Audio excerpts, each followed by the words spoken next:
আসসালামু আলাইকুম, কেমন আছেন সবাই? আশা করি ভালো আছেন। তো এই মুহূর্তে আমার কাছে দেখতে পাচ্ছেন স্যামসাং ডিভাইসে একদম ফ্ল্যাগশিপ একটি ডিভাইস। এই মোবাইলটার একটি প্রবলেম সেটা দেখতে পাচ্ছেন যে ফ্ল্যাগশিপ ডিভাইস হলে কী হবে, আপডেটের পরে মনে করেন যে মোবাইলের কাজটা কোনো রেসপন্স করতেছে না। আমরা এটা এখন খুলে দেখবো যে আসলে এটা কোথায় কী সমস্যা, কেন কাজ করতেছে না। সর্বপ্রথম আমাকে এটা কমপ্লিট করতে হলে এটার প্রবলেমটা আইডেন্টিফাই করতে হবে। আইডেন্টিফাই না করে কখনোই কিন্তু এটা কমপ্লিট করা সম্ভব না। তবে এটা ফিজিক্যাল কন্ডিশন দেখে বোঝা যাচ্ছে যে এটা ডিসপ্লে জনিত কোনো সমস্যা না, কারণ ভাইয়া আমাকে বলে দিচ্ছে যে এটা মোবাইল আপডেট দেওয়ার পর এরকম হয়ে গিয়েছে।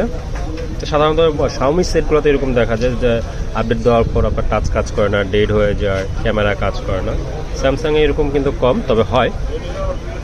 যেহেতু এটা লুক একদম নিউ কন্ডিশন, লুক প্রবলেম না। ভাইয়া রিসেট করে দেখছে, ফ্ল্যাশ করে দেখছে, সবভাবেই ট্রাই করে দেখছে, চেষ্টা করছে।